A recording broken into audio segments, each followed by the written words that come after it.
Today we'll talk about this topic called spare parts management. Okay, so primarily this is based on demand forecasting, and typically, from a data science or analytics perspective, right?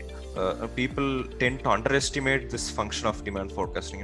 All the time we talk about linear regression, random forest, machine learning, and all that stuff. But in reality, if you see it from an industry point of view, those advanced techniques will be used only for, let's say, 10 or 20% of the time max. Okay, most of the other time it's only number crunching. But this step of forecasting is the first step that any company does. So any company, for example, they will have something called as a sales and operations planning. Okay, so at the end of every year, and just before the beginning of the next financial year, what they do is they prepare detailed plan as to how many items should they sell, what should be the revenue targets that they should achieve, what should be the cost targets that they should achieve. So all these metrics will be decided just before the beginning of the new year. Okay, so just like we had our union budget yesterday, right? Before the beginning of the next financial year, the government draws up a budget and says what will the government be spending on for the next 1 year. As far as the country is concerned. So similarly, companies have something called as the sales and operations planning, and the demand forecasting forms a very, very vital aspect of the sales and operations planning. Okay, so what I am going to talk about today is something that I worked on a few years back from this S&OP scenario. So I was involved in developing a proof of concept for a forecasting model for one of my clients. So this is a brief overview of the topic. So a model to build a robust spare parts ecosystem to reduce supply chain costs. Okay, and the proposed model uses classic supply chain theory and advanced mathematical techniques. Okay, so why I'm saying this is because in real time, again, nothing in the world is in black and white, right? So everything is in areas of gray, and in order to navigate all these ambiguities, we cannot just go with any one particular technique. We would have to use a combination of techniques to solve our problems. So that is what we will look at today. Okay, so if you are talking about a supply chain cost, then a major component of the supply chain cost is the inventory related costs. Because inventory is nothing but when you manufacture something, you buy items from your suppliers, or you have some finished goods inventory in your warehouse, and storing this inventory in the warehouse incurs a large amount of cost. Okay, so you have an ordering cost. So for example, if you are buying something from an external supplier, he will charge you a flat fee for every order. So that is what we call as the ordering cost. And then after you buy the items, you will have to store them in the warehouse.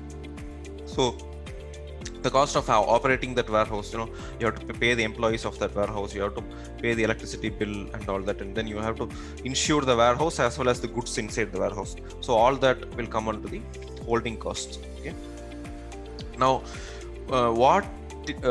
typically what clients ask for in this kind of a project is they need to improve the inventory turns. Okay, so for example, you might have heard about this company called Zara. Okay, so Zara is one of the biggest fashion brands in the world, and they have 12 inventory turns per year. Okay, so which is to say that they replenish their inventory once each month. So every month they fully deplete their stock of old items and they bring in the new fashion designs. So that is what Zara is actually famous for getting new designs into the market. So this number of 12 inventory turns, you can compare it to other fashion brands. They have only 3 to 4 inventory turns. Okay, so the ability to replenish their inventory faster is what gives Zara a competitive advantage. Okay, and how do you do this? How do you improve the inventory turns? It is by determining the right order quantity.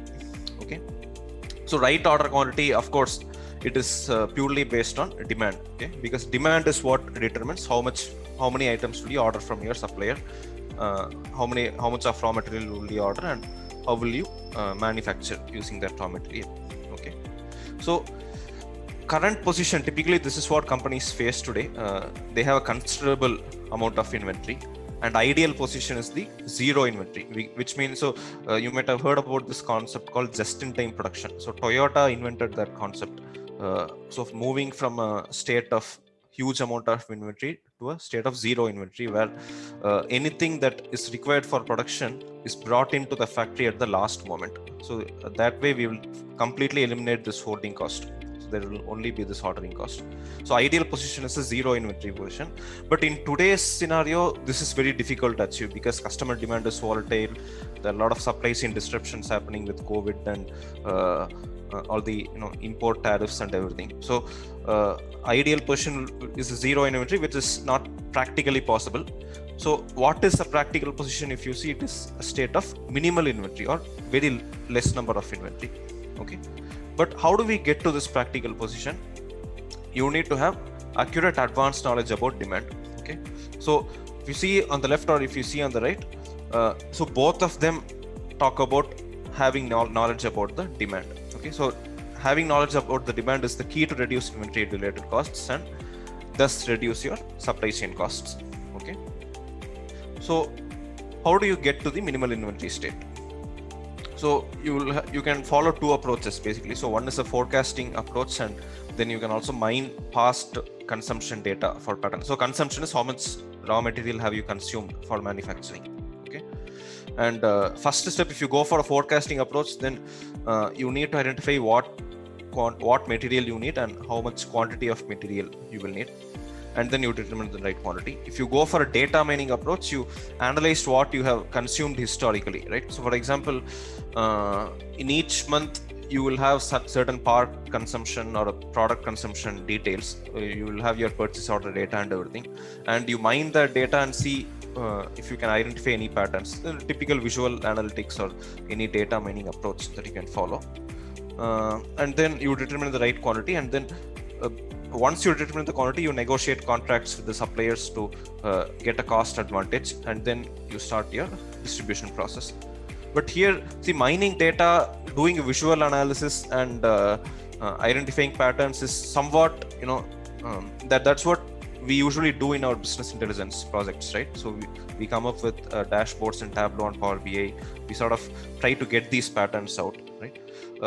But you contrast that with the forecasting approach. The forecasting approach is a more mathematically intensive or a mathematically complicated approach, right? And that is what makes it a lot more challenging.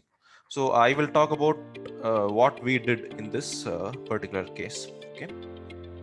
So this was the situation.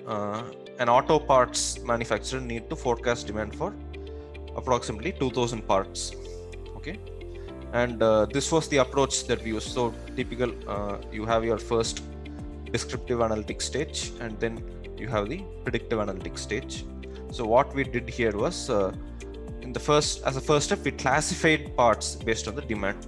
Now this is very important because typically a forecasting problem, if you give any data scientist a data set, right, and ask him to do some forecasting, what he'll do is he'll just take the rows and columns and he will apply some ARIMA technique or whatever and try to come up with a forecast. But that maybe for an academic data set or in a classroom scenario that might work, but it rarely works in real time. Okay, so in the real world, what we do is we break up a very large problem into multiple smaller problems. Okay, and that is what this step talks about, classifying parts based on the demand. Okay, because all spare parts will not have equal amount of demand. Okay, why do I say this? The parts is nothing but the components that you use in your car, right? And some of the parts will have higher wear and tear, some of the parts will never be used. So for example, you take the stereo system in your car, people usually don't replace that stereo system often because nothing happens to it. Okay, but on the other hand, you take some other parts such as a tire or a headlamp or indicator lights or the hazard lights or whatever. So those parts will have a higher wear and tear, therefore they will have a different demand pattern as opposed to the stereo system or the air conditioner. Okay, so the first step that we do is classify parts based on the demand. Okay, and then typically when we think of descriptive analytics, what we do is we usually think of it in terms of dashboards, Power BI or Tableau. But here what we did was we did an exercise called as a Granger causality. Okay, so that is actually a technique which helps you identify cause and effect relationships in your demand patterns. So when you're talking about demand, there are two types of demand actually. One is called as a dependent demand and the other is called as the independent demand. Okay, so for example, if you take the same automobile scenario, the demand for cars is an independent demand, okay, because the demand for cars is people just buy cars, okay, but the demand for spare parts in that cars is a dependent demand because it directly depends on the number of cars sold. So demand for cars is an independent demand. Demand for tires is a dependent demand because it depends on the number of cars. So like this, we identify cause effect relationship. So the demand for part number X causes a demand for part number Y. So we identify these relationships using a Granger causality technique. Okay. So how that works is you feed in your multiple variables. Okay. So let's say you have in your data set, you might have something like one column could be demand for part number 1. Next column could be demand for part number 2. Third column could be demand for part number 3, like that. So you feed in these combinations of parts, okay, and that will, this Granger causality technique at the end of the day will give you something called as the p-value. So if you remember, we covered the techniques of hypothesis testing and linear regression a few weeks back, and there also we talked about this concept of p-value, right? And we said that whenever the p is less than 0.05, then it means there is a statistically significant relationship. So it is the same concept here. So you take the demand for multiple parts and you apply this Granger causality technique. You will get that p-value. If that p-value is less than 0.05, then it means those two parts will have a cause effect relationship. All right. And then one more thing that we did was identifying the demand state transition probabilities. Okay, because if you see in the first step, we are classifying parts based on the demand, right? And basically what we did was we had 4 types of demand classes. Okay, and identifying state transition probability means what is the probability that a part will move from part demand class A to demand class B, or how will the demand pattern for that part change. So that is something that we identified. So I identified the demand state transition probabilities, and then once we had some idea about the data, we went for the forecasting.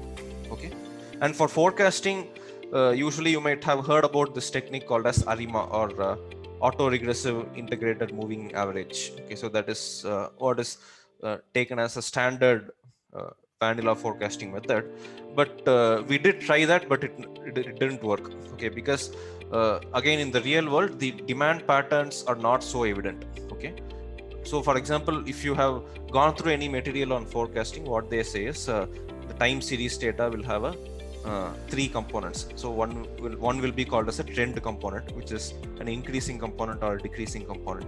Second will be the seasonal component. So it could be something like if during the month of February and March every year, the demand will go up for this product, and again during the month of, let's say, festive season, Diwali time, the demand will go up. So if this pattern repeats every year, it is called as a seasonal component.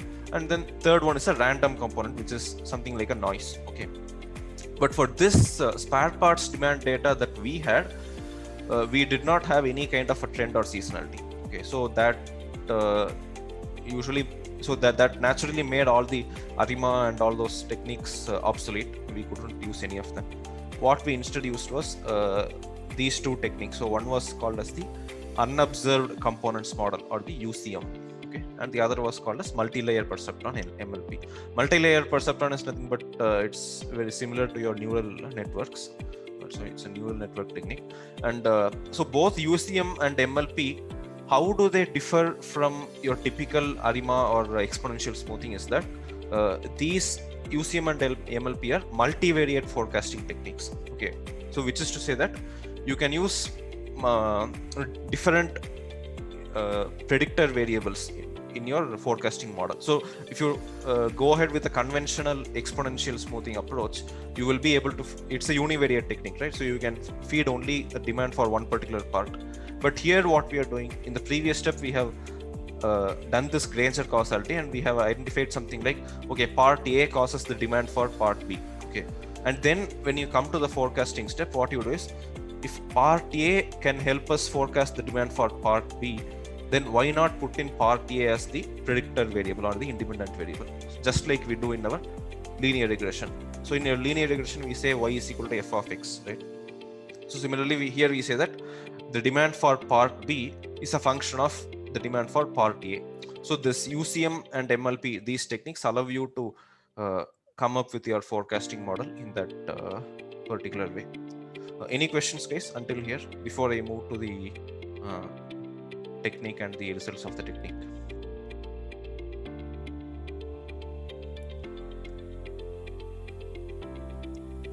Hello? Yeah, all good. So you can proceed. Okay. So first step, as I said, was the parts classification, right? And how the parts were classified was based on this. So we classified parts into 4 types based on the demand. Okay. So intermittent, lumpy, smooth, and erratic. And the parameters for this classification was basically 2 parameters. So one was called as the square of the coefficient of variation. Coefficient of variation is nothing but standard deviation divided by the mean. Okay, so standard deviation of the demand divided by the average demand, and you square this value, that is what is called as square of coefficient of variation. We put that on the x-axis, and then the other parameter was the average demand interval. Okay, that was on the y-axis. So basically, this coefficient of variation gives you the variability in the demand quantity, and the demand interval gives the variability in the demand timing. So variation in the quantity, variation in the timing. Okay, so smooth is nothing but low variation in quantity and low variation in timing is a smooth. You contrast that with lumpy, high variation in quantity and high variation timing as well. So that is what we call as a lumpy part. Okay, so we had 4 classes of the demand, and basically this 0.49 and 1.32 is nothing but the cutoffs that we used. So this approach for information was taken from a white paper actually. So someone had already done this approach, and this was a tried and tested method for classifying the parts. So we followed the same approach. So we took a subset of parts basically. So there were a total of 6,000 parts, out of which we took only 2,100 parts, because only these parts had demand for 3 years, from 2014 to 2016. Okay, this was the split of the demand classes. So 55% of the parts were erratic, 11% was intermittent, 16% was lumpy, 17% was smooth. So now you will be able to understand why our traditional forecasting techniques don't work in these scenarios, because those techniques work only when most. So let's say, for example, if 90% of your parts were in this smooth category, then you will be able to you might be able to use a traditional ARIMA or an exponential smoothing. But here, if you see, only 17% were in the smooth category, 55% were in this category, erratic, which means to say that the variation in the demand quantity was very high. Okay. So what did we do after, or what results did we get after modeling? So we used the UCM model. We tried the MLP model as well, but somehow that didn't work out properly. So we primarily used this unobserved components model, or UCM. And for smooth and erratic demand parts, the average forecast accuracy was 65%. For some of the parts, this was the average. For some of the parts, it was also almost 80%. The 80% is a decent number actually. So for example, if you take the automotive industry today, if you use an exponential smoothing for a regular smooth demand part, 80% is what you will usually get. So we were able to hit that benchmark. And of course, the average was 65%, but okay, because 55% of the parts were erratic, right? So I still think it's a decent number. And the interesting thing was that even with this UCM advanced algorithm, right, the average accuracy was less than 20% for lumpy demand parts. So lumpy category, if you see, both the variation in the demand quantity as well as the variation in the time are higher. So that is why we had, even though we used a very advanced technique, the average accuracy was less than 20%. And like I said, the traditional forecast method used in the auto industry, exponential smoothing on volatility, did not work due to the high volatility in demand. Okay, so then the question boils down to, what do we do for lumpy demand for parts? So you have tried an exponential smoothing or a volatility, the basic method, it didn't work. You tried for an advanced ML based approach, that also didn't work. So what do you do? So this is where you try to navigate the ambiguities or the challenges in the project. So since the demand data exhibits no patterns, use a conventional supply chain approach. So in supply chain, we have a concept called as balancing the cost of overstocking and understocking. Okay, so rather than forecasting quantity, you have another parameter called as the service level. So for example, I will serve, let's say 80% of the customers who come to buy from me, something like that. Okay, and you determine the service level using these two parameters, the cost of overstocking and the cost of understocking. Okay, so this helps you ensure that you don't run into too much of losses. Okay, so this is what you use. So whenever a data science technique does not work, we go for a conventional old-fashioned approach. Okay, so what is the key to success here? We break down the problem by classifying parts based on the demand pattern, because if you don't do that, if more than half of your parts are erratic demand and only 17% of the parts have smooth demand. So if you apply one particular algorithm for all the parts, it's not going to work. So that's what we do as the first step. We break down the problem by classifying parts based on the demand pattern, and then we use the combination of advanced techniques and traditional supply chain methods to determine the correct order quantity or the manufacturing quantity. Okay, so that's what I had for today.